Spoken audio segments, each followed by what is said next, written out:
5, 4, 3, 2. It didn't click. Damn. We already starting off. Dearest gentle drinker, welcome to Sparky Bartender, Drinks by Design. Bridgerton Season 3. Tea time. I'm your host and the bartender Stephanie, here with my beautiful and wonderful co-host, Amanda.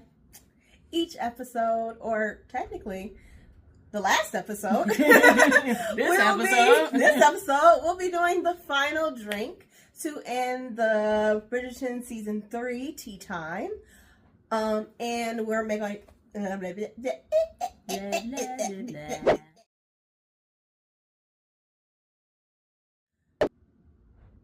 Dearest gentle drinker, welcome to Sparky Bartender, Drinks by Design. Bridgerton Season 3. Tea time. I'm your host and the bartender Stephanie, here with my wonderful and beautiful co-host, Amanda. This will be the last drink of the Sparky Bartender Drinks by Design Bridgerton Season 3 Tea Time episode, as we are now down to the last episode of Bridgerton Season 3. So, if you are a Bridgerton fan or you just like to make drinks, you are in the right place. Today's last and final drink is called Into the Light Sangria.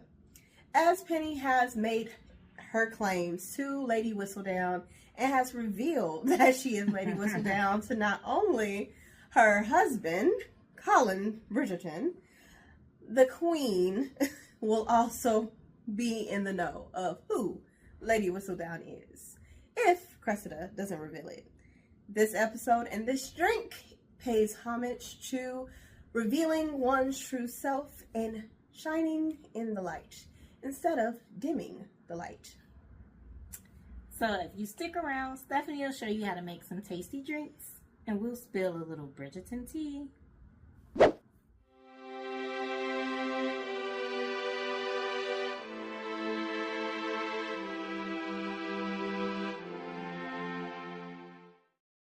So let's begin. In a pitcher with ice, add your fruit, which includes mango, strawberry, blueberries, blackberries, and raspberries.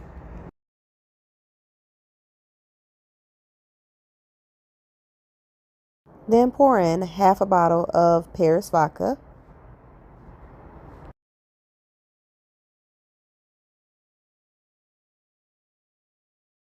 then half a bottle of passion fruit rum,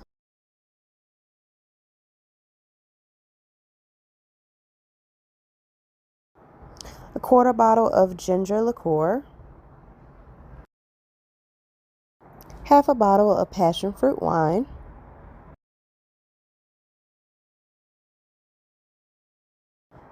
then finish it off with sparkling white wine. Stir all the ingredients to blend the flavor, and this is the Into the Light Sangria.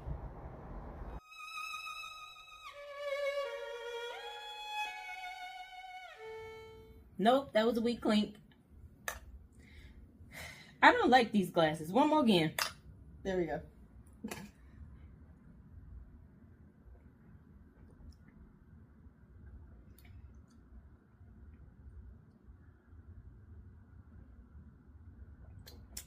To a great season. Cheers. Weak clink. Right? I really like. We don't like these glasses. I really like the drink though, because as you know, like I can't have lemon, and this tastes like lemonade to me. I really miss lemonade. Yep. So this drink is really specially made for her. Yep. Okay.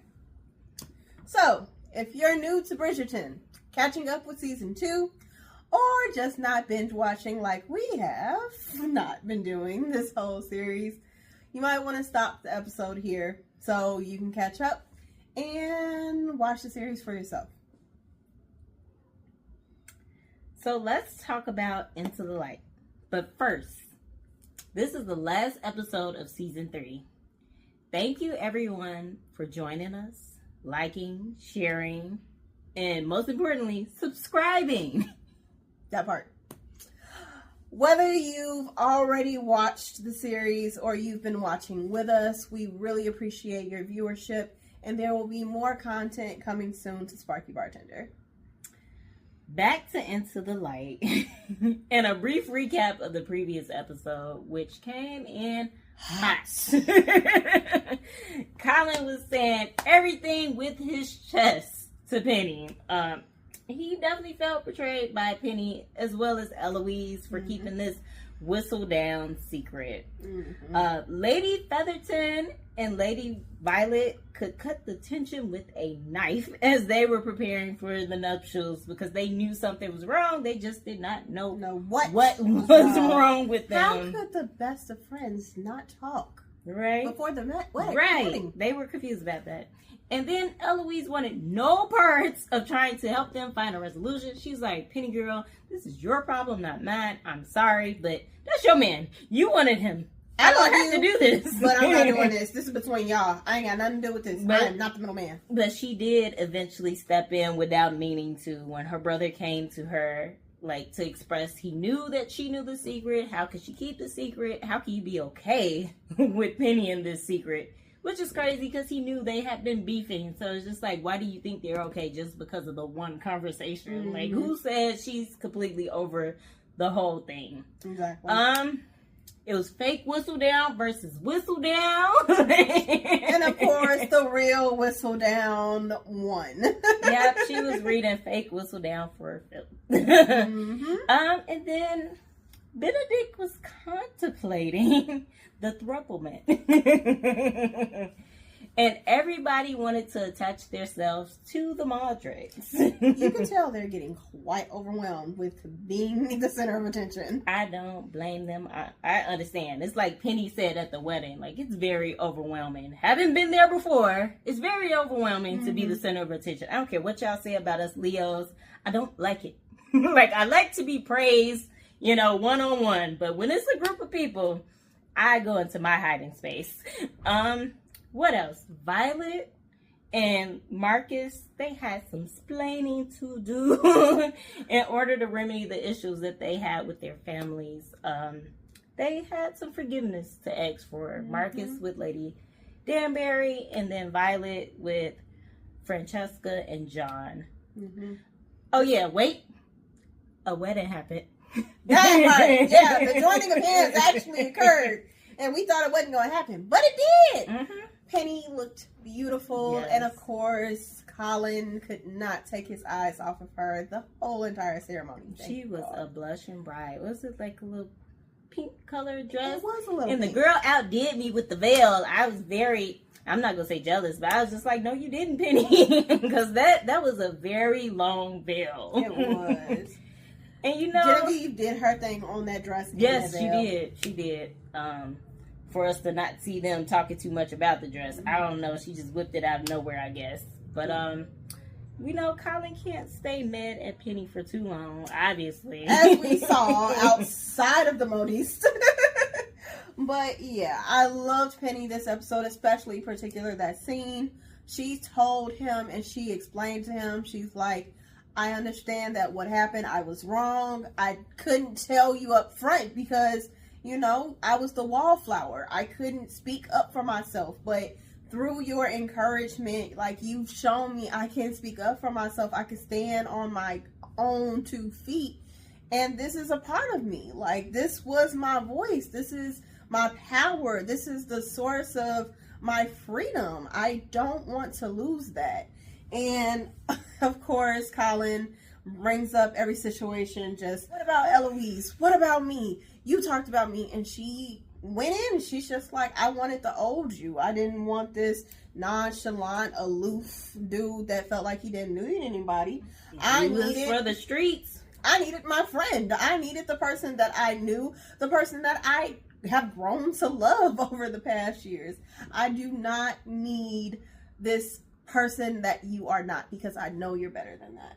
He wasn't for the woman empowerment, was he? He was not, and that's what kind of disappointed me When Queen Charlotte came in and she confronted the Bridgertons about, I know who it is, he was definitely on the, I don't want you doing this anymore. Like, not only can you put me at risk, but like, you're established, and like pretty much saying, I feel threatened that you're established. Like, yeah, because what did he said? Oh, this whole time I've been talking to you about my journals, and you've been published. Like, how dare a woman, my woman at that, be published? Like, why would you want something for yourself when you could be the wife of a Bridgerton? Exactly.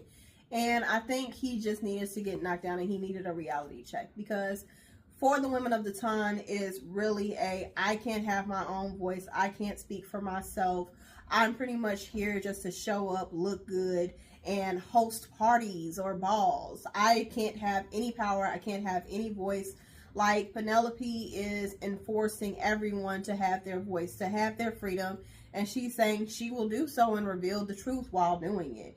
She will not sacrifice this part of herself, and it's either you love it or you leave it. And if you leave it, oh well. And not just that, without Whistledown, he would not have a sister-in-law or brother-in-law. Like, those connections were made because Whistledown stepped in. And even him connecting with the cousin and like the dissolvement of that.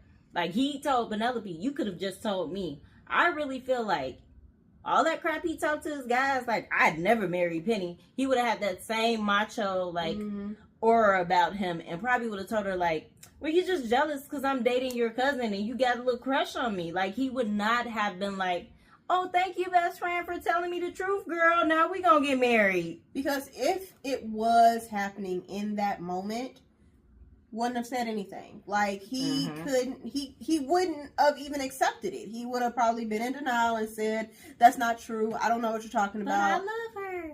Right, I love her. She's mine. Barely knew the woman. Thompson. Didn't even know she was pregnant. That's how he barely knew the woman. And he did get embarrassed because it's just like, you were about to marry a pregnant woman whose husband or significant other passed away in service. She wasn't in love with you. Like, she wanted him, but she had to make herself, seem more modest.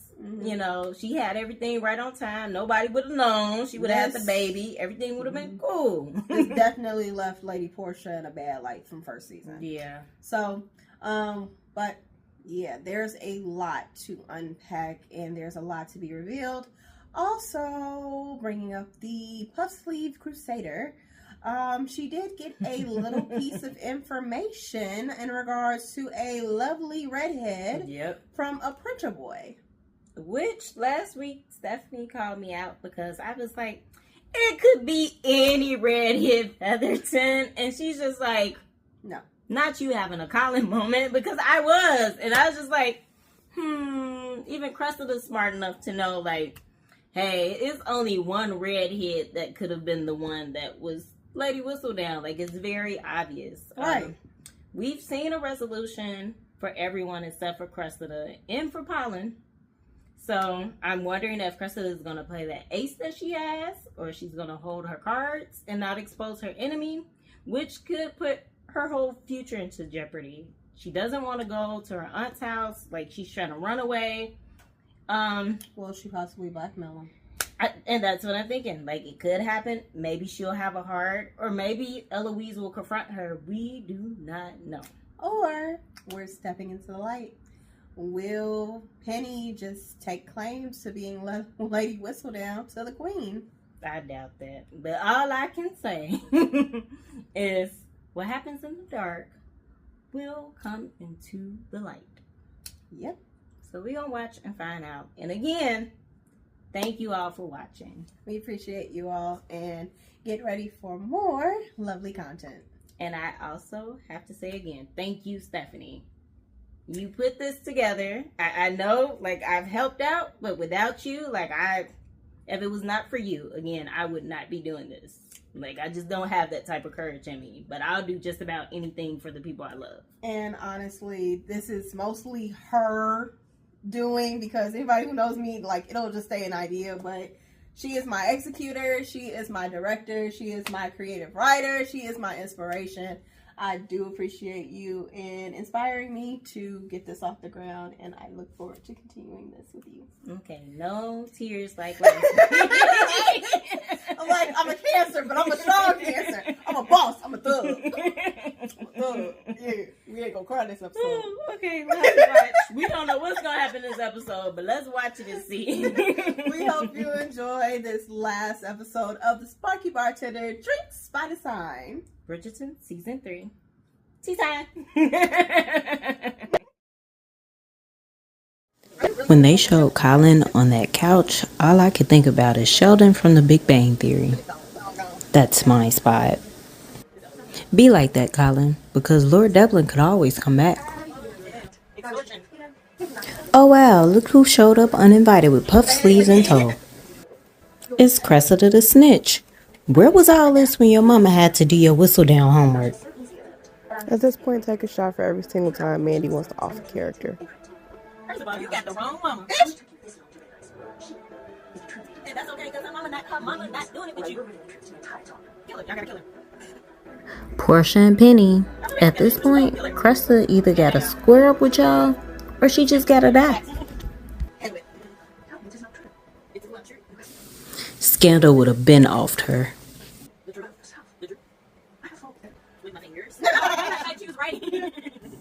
She used a quill, of course. Duh, Portia.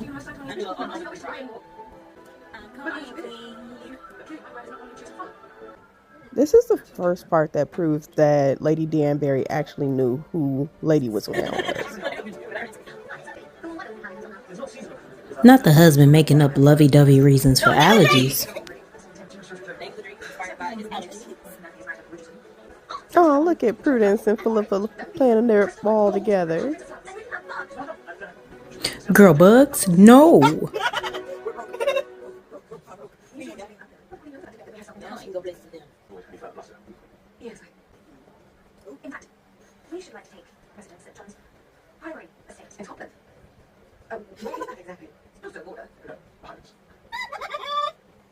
She hates it so much. I just love Emily's dresses she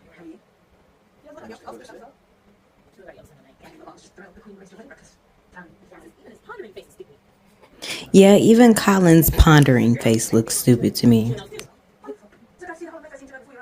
I didn't catch this until we were watching this, but yeah, I was always the last one to know. Now, Colin, you have to kill her. Bridgerton murder mysteries in full effect. I had to remind Mandy that there was almost a murder between Duke Hastings and Anthony. At this point, you have to kill her. And our favorite throuple is here.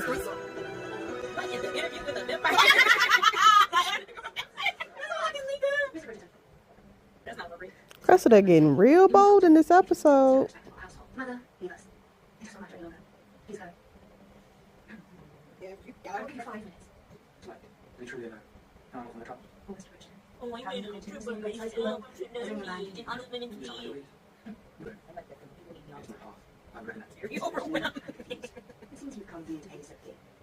Somebody finally called out Colin for his jealousy of his wife and her success.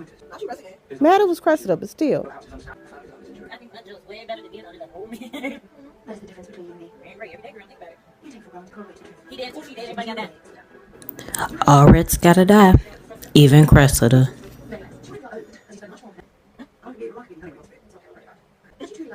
Eloise finally comes clean about why she became friends with Cressida.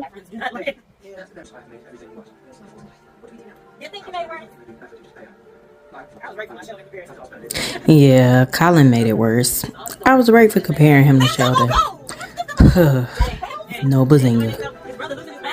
Okay, how long have they been messing around this whole entire episode? Like, Benedict, calm down. Meanwhile, Colin is losing it, and the thrupplement continues. He's not going to have a marriage. He may marry her. I love that. I love it. Let's take a picture of that. I love it. When she married her husband, she was I'm ready for that. I ain't heard nobody say, Nan Bridgerton or whatever her bigger name is. He will have my brothers. We don't have to discuss that. But not just acting like men. If you want my brother, I mean. Violet and Lady Danbury finally have a moment and talk about how she was messed with her father. They acknowledged it finally. Oh, I forgot about that. Oh my God! I was over there cracking jokes and Steph's losing tears. Back to taking a shot for every time Stephanie cries.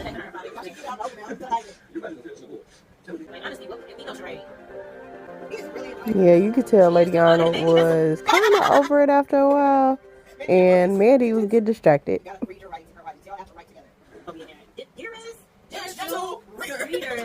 It is I, Lady Whistledown's husband. He said he had a need of a blanket for the sitting room. Give it back. Colin is not letting that couch go. It can't be that comfortable. Penny also has the fireplace going in the room, so that blanket ain't gonna help you, Colin. You gonna freeze tonight. They're supposed to be in their honeymoon phase, and they're just in the I'm not doing this with you phase. Like, get over it, Colin. Yeah, he definitely is. Like that.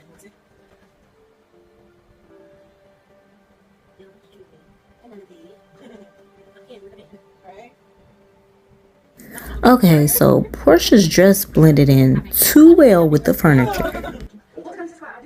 Seems like Cressida's the only one getting bold, Mr. Solicitor. Add number 3 to the death note. He came to collect that Featherton debt. What the fuck, dude? Uh-oh. Mandy remembered the jewel miner cousin, and then I had to remind her that Colin caught them. Not that he knew about it, but Colin caught them because he actually put Lord Mondrick on blast, and he had to fix his mistake. And Colin used Penny to prove the point that the jewels were fake.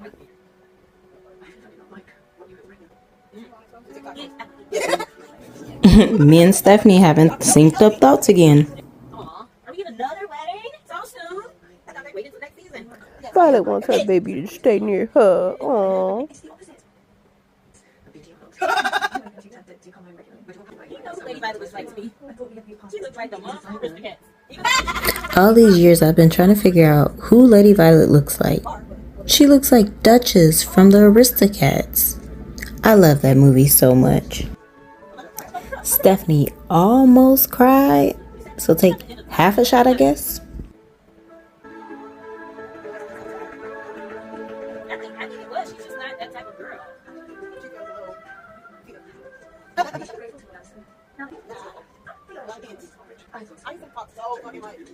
She did. She's excited. Like, you didn't have. Stephanie, leave Hyacinth alone. Most kids talk a lot. They have things to say. But Hyacinth does it all the time. No.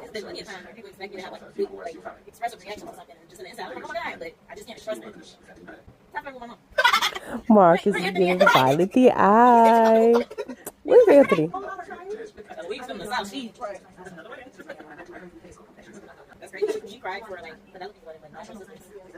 That just shows you how close she is to them. And how, I mean, to Penelope, and how much Penelope understands her. Shake your fence. Watch yourself. Francesca and Violet playing the piano reminded me of the beginning of Scary Movie 2. I couldn't help it. I need Colin to get off his high horse and just write with Penelope. That's how they get out of this. I swear.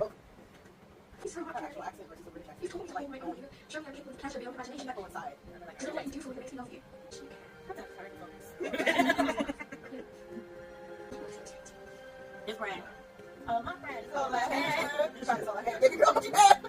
Baby boy, what you have? Yes. That is right. To the brain. Oh, that's cute. Penelope, what are you up to? Please don't give Cressida the money, please. She gonna give all the money back? No. Here. Oh, I was gonna say, girl, don't be stupid. That's your bad money. Yeah, you sure? Like, okay, anything for you, baby. Hey, what you do? Oh, rude. Kill her, Joe. You can't kill everybody. Yeah, now I want to add Aunt Joe to that list. Cindy's almost put off every single character, so by now y'all should be drunk. Yeah, Lady Arnold want Benedict all to herself. She don't want to share no more. Sorry, Paul.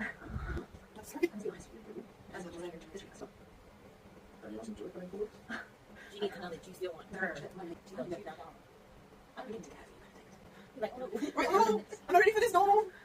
Like, I don't really have fun.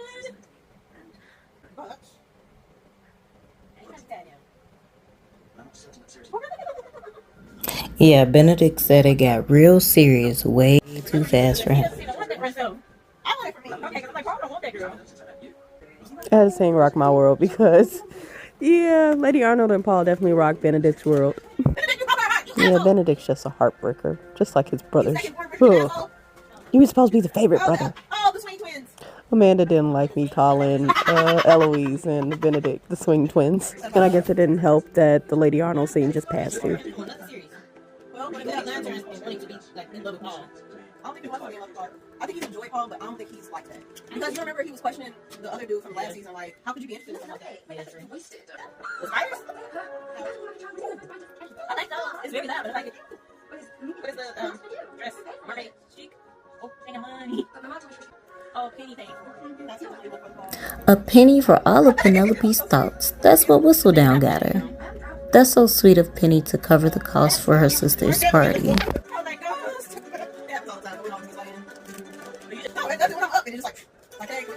Ghost door, ghost door. Stephanie has a ghost door.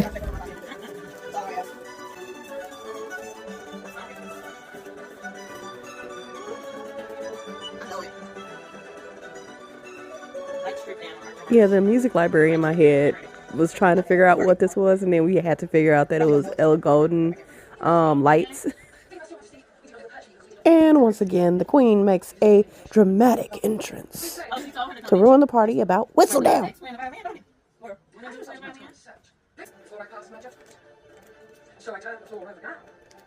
I'm not doing it because I didn't cut it in the right place. It's not fun. It's what I have. Oh shit. Well, this is fucking this. That video you said, I was already like, damn, she was supposed to tell.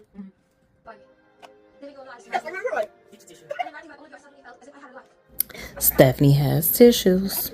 Take a shot. But tears are good.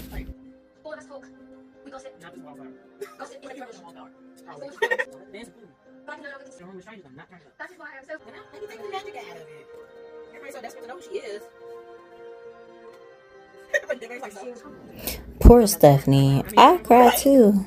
If it was like Harry Potter or something like that. Yeah. Philippa girl, those are insects. Butterflies, love, not bugs. Shout out to Asia O'Hara and the butterflies that failed her that time. Philippa's not usually that smart, but the fact that she released butterflies was very sweet.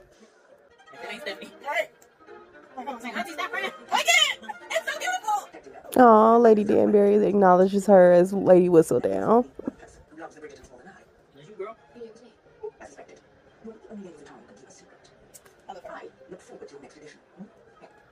I love the resolution between Penny and Portia. It was amazing.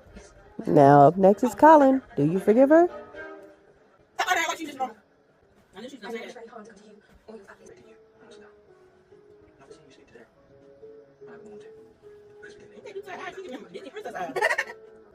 I bet you he won't be sleeping on the couch tonight.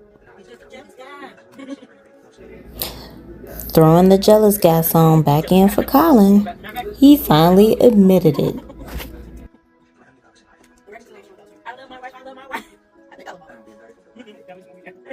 Yeah, and then me and Amanda start talking about I Think I Love My Wife, that last Chris Rock movie that came out. It was horrible.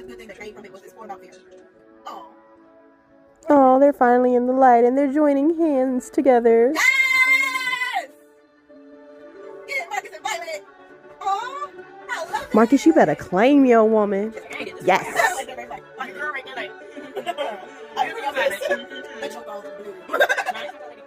Yeah, I didn't notice that the lady that I don't like, the background character, was in the scene, and I was just like, just screw her. Forget her. She's not important.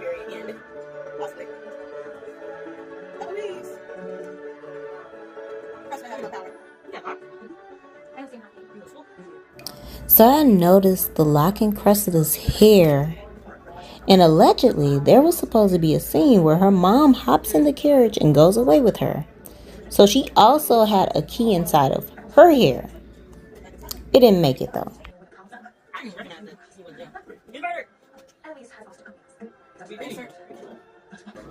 I really can't let the murder thing go.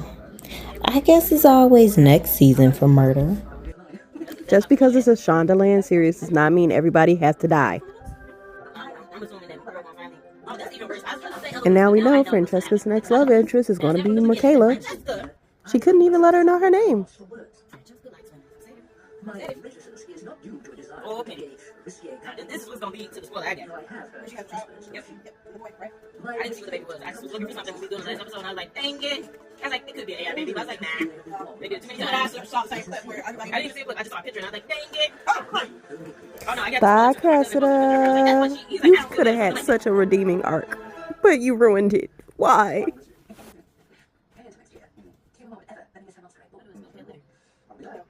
Andy says she smelled cat litter, and then I remember my cat, Lyric. We miss you.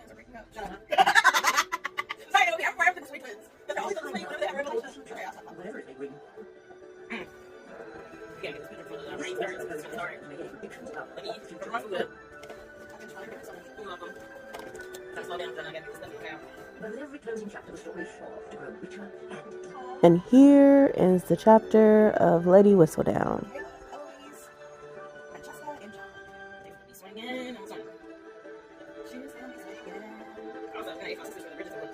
Oh, no thanks. I was sorry, like that one of the Bridgerton books was romantic. It's the Bridgerton. I was like, but that episode had no romantic of him. It was the other brother. Bye, Lady Whistledown. Girl, and they had the boy. I know. They don't have the girl yet. I mean, they don't have the boy yet.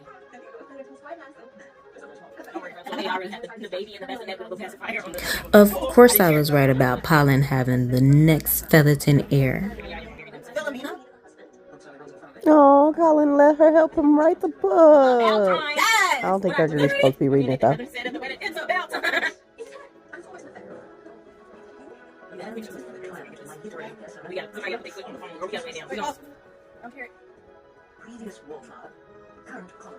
Oh, I'm gonna miss Julie Andrews as the voice of Whistledown.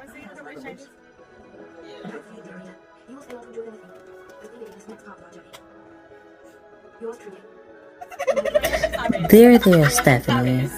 Prayers and sorrows. Now everyone take that last shot.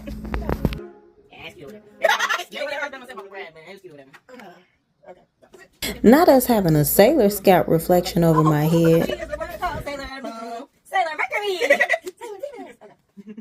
And that's it. That is the end of Bridgerton Season 3. Thanks for watching. Now that we had our drinks and tea has been spilled, we'd like to know what you all think of the episode as well as how the drinks are. Please like, share, and subscribe. Please drink water and please drink responsibly. We'll see you soon with more Spark Tender content on the same drink making channel. Bye.